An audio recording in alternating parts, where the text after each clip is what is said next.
Good morning. Good morning. Good morning. How are you?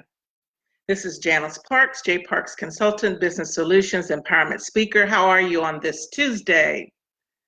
I hope you're doing well. So I put a post out earlier indicating that I was going to come out around 10:45, and I wanted to be as on time as I could. And I am Facebook Living out of my J Parks Consultant Coach Business Solutions page. And welcome. So today I wanted to talk a little bit about critical thinking.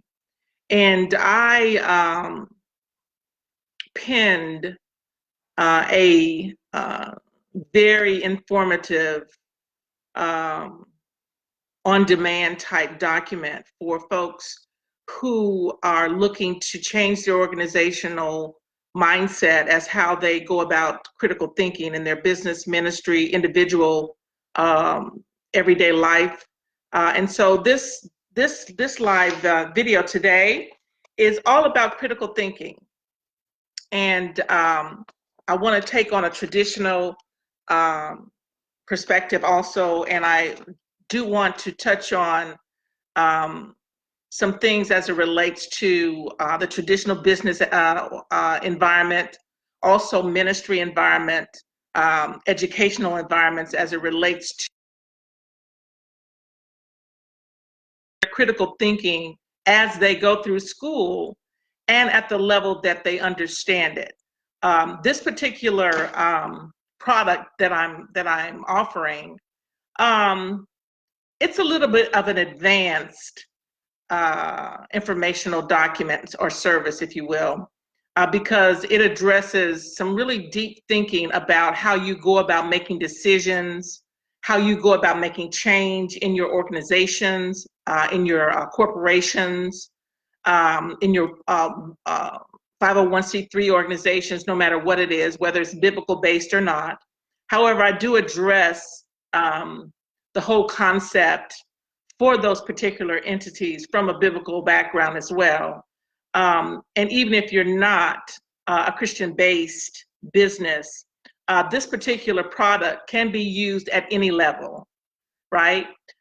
So it's beneficial at any level. So I just wanted to talk a little bit about it.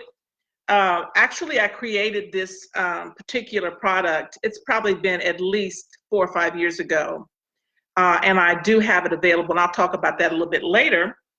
I hope you all have had an opportunity to go out and take a look at the video I did the other day, which gave a little bit of background as to what I do, who I am, what I've experienced, and how I'm using those attributes in my present day lifestyle and as I go about doing executive coaching and as I'm approaching business consulting, empowerment speaking. So once again, I want to let you know, if you're tuning in and if you look at the replay, that's fine, that I am available for speaking engagements and also coming in to teach classes for your organization on team building, critical thinking. I do community service as well. So there's many different things that I can help you out with. You can go out on my VCTA site, and it's listed in the on my page here, J Parks Consultant, VCTA. Okay, so let's just get right into critical thinking.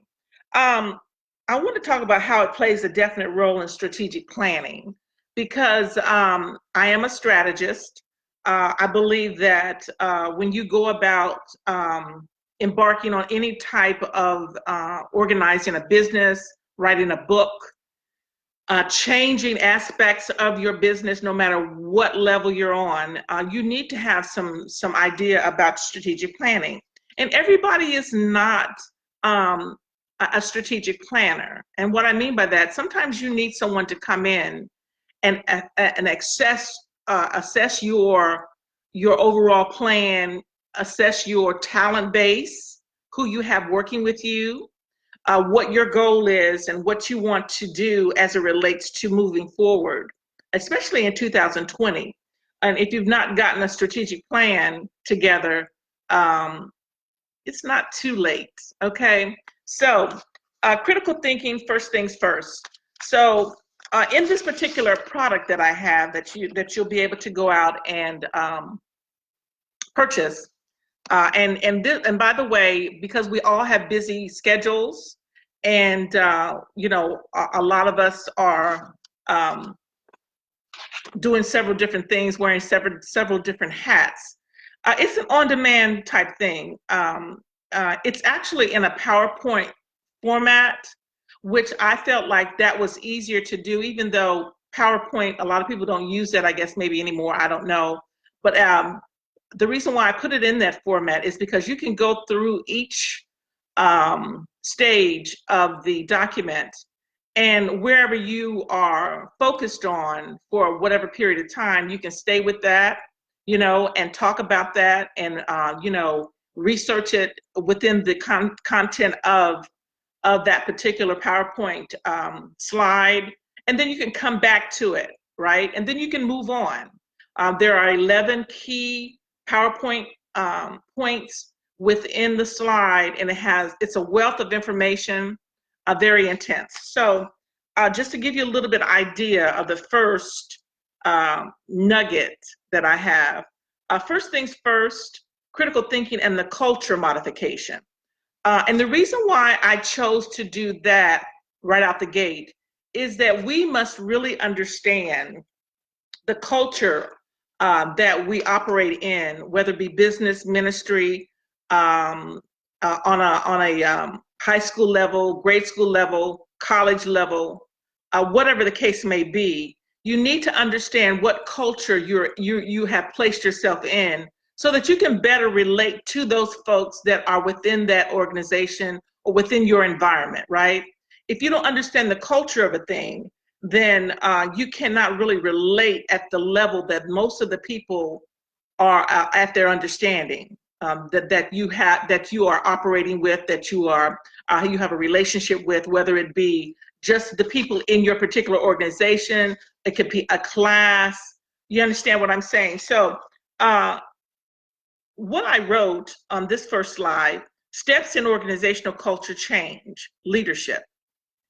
There are 3 major steps involved in changing an organizational culture. Number 1, before an organization can change its culture, it must first understand the current culture, or the way that things are now. And I just stated that pretty much. Number 2, once you understand your current organizational culture, your organization must then decide where it wants to go, define its strategic direction, and decide what the organizational culture should look like to support this success. So let me just stop there, because that's just power packed right there. That's an empowerment statement all in and of itself, because you want to be successful, right? So in order to do that, you have to have a strategic plan, and you have to incorporate critical thinking. Okay, so A, what vision does the organization have for its future, and how must the culture change to support the accomplishment of that vision? So sometimes, you know, you have a culture base, right? You have a culture base, and then you have a change that must be incorporated within that culture base, and they need to blend, right? And that's not really, sometimes it could be very much of a challenge, because you have to know that there are different perspectives on that within the people that you're dealing with, those relationships outside of your business enterprise, whether it be a 501c3, a corporation, whatever and however and whatever level you're operating on. So you have to take all those things into consideration, and you have to be able to get an outside bird's eye view of what that might be and what needs to be done to make that a success.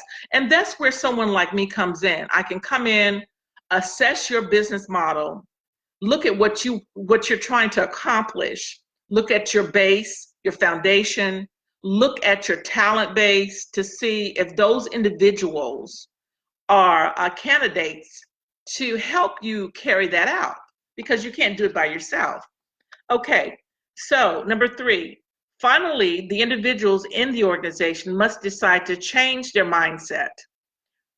Very important, to create the desired organizational culture so that harmony, important word, and complete success is accomplished for everyone involved. So you want it to be a smooth transition, right? And so that's where the harmony comes in. And then you want it to be complete success because you don't want to do anything halfway.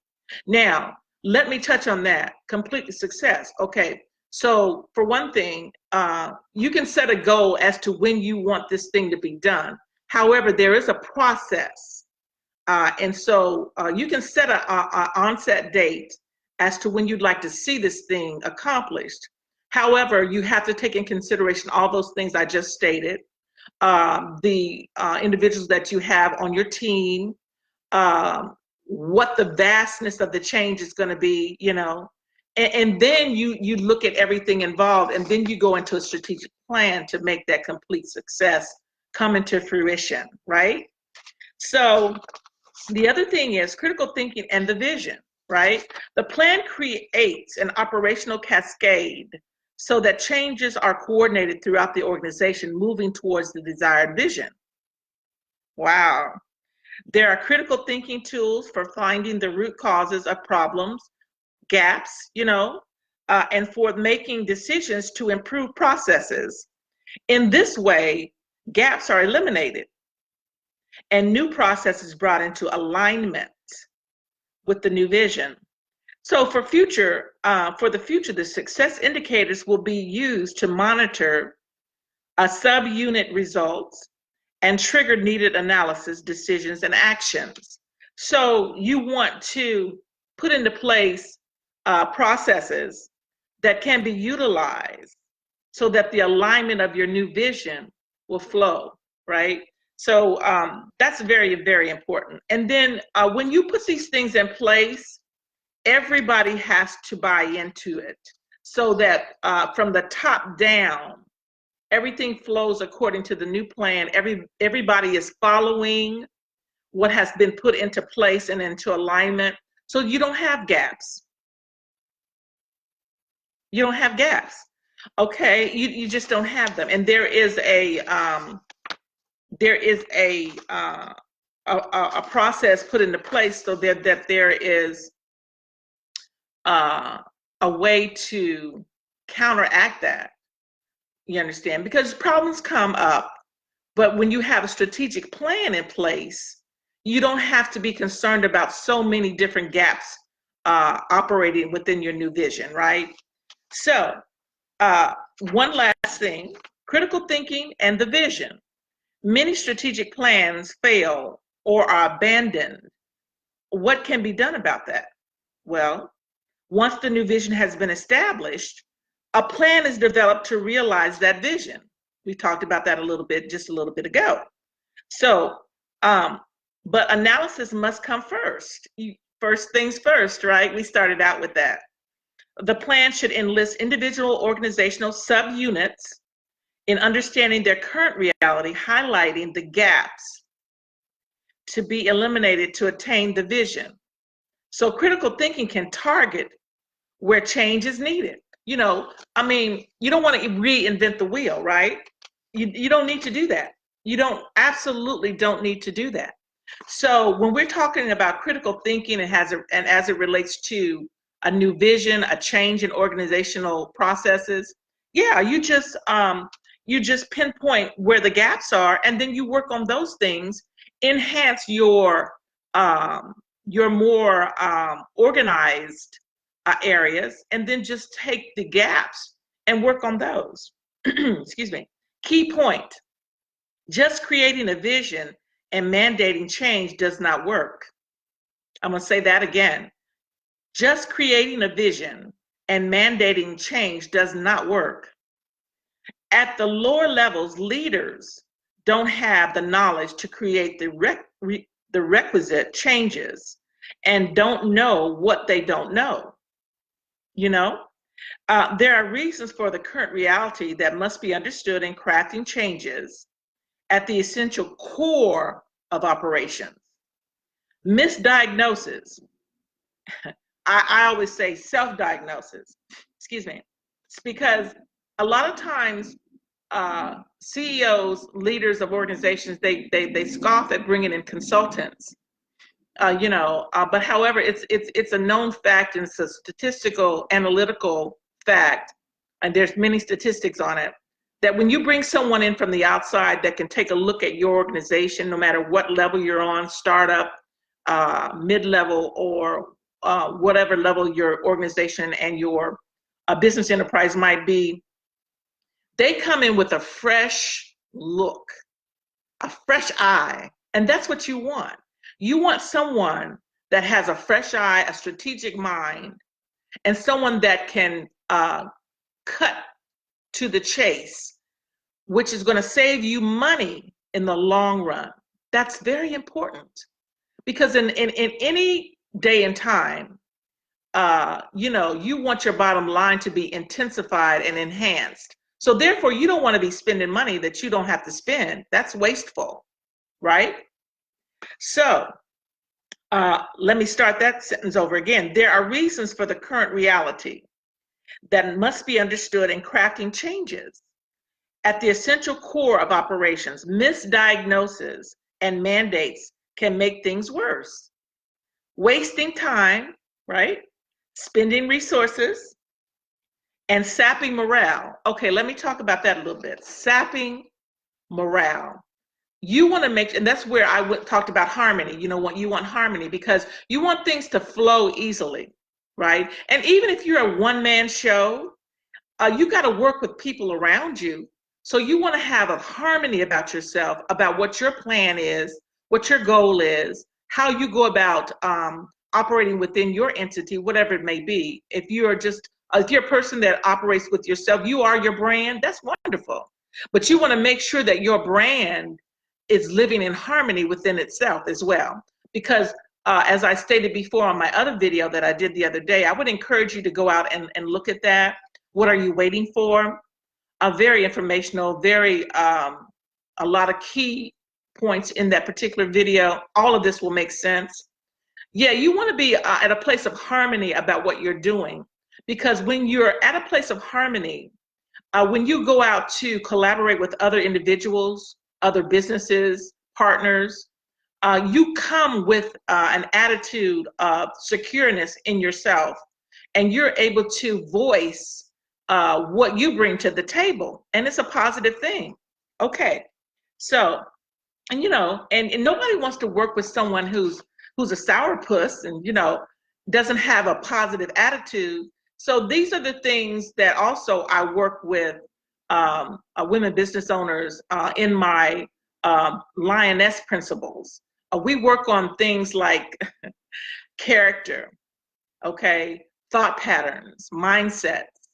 Okay, so I would encourage you to go out to my VC site and look at that program as well. Very, very beneficial.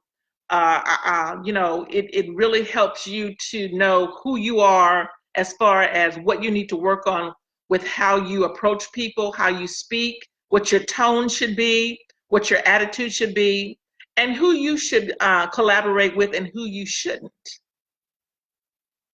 Right? Because there's money that's offered, but it's not necessarily your money. You don't, there's a thing where there is a situation where you leave money on the table because the fit is not right. Okay, so that's a whole nother consultation. So anyway, are there other places where critical thinking supports strategic change?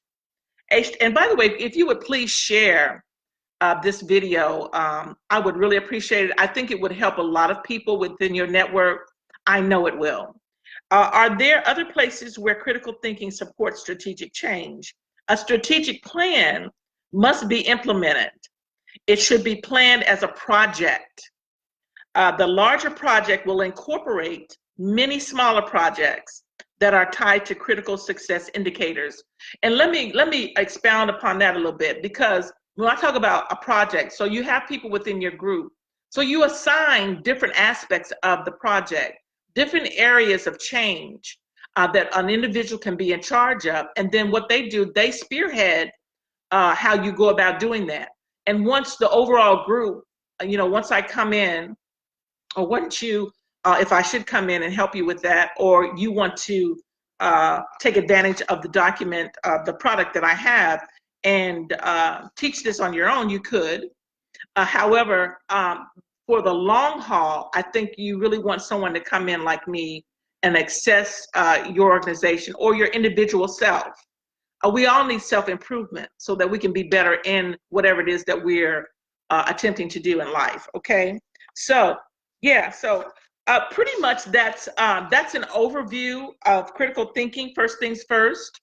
And I do have, this is basically the traditional copy that I made, but I also have a copy for biblical-based organizations that have based their businesses according to the principles of the Bible. So I do have a copy that I've done specifically for that. So whichever one, whether it be the traditional or the biblically based, that will be offered. And what you can do, and I'll put the link out on this particular video. You can go out to my VCETA page, and you can order it and download it. I'll send it to you digitally via email. You can have both. You can have both. There's a price for one. Each one has a price, and then if you're going to get two, there's also going to be a price for that. However, they're very reasonable, and like I said, they're on demand because people are busy. And you can take one slide at a time. There's 11 of them. So I recommend that you go out and take advantage of this leadership document, this product that I have. Critical thinking, first things first, coming from a traditional perspective and also a Bible-based perspective. And also, I'm looking to be booked for women's groups, business organizations. If you have meetings on Saturdays or in the evenings, depending on what day it is, I would be glad to come out. I don't come out for free, so you can go out and we could do a consultation, and then for whatever the length of time would be that I would be speaking, I could give you an estimate as to how much that would cost your organization. And even if you wanted to do a one-on-one coaching, of course, there's all kinds of things that we can do with that. So listen, I hope you have benefited from this video, and I hope that you would share this with other organizations, with other individuals, college students, because definitely they need critical thinking like we all do. So this is Janice Parks, J. Parks Consultant, Executive Coach, Empowerment Speaker. Would love to come out to your organization, to your women's group, and also be on any type of panel that you might be organizing. So listen, have a wonderful Tuesday. It's been my pleasure to be out before you today. And I hope you have a wonderful Tuesday, okay? All right.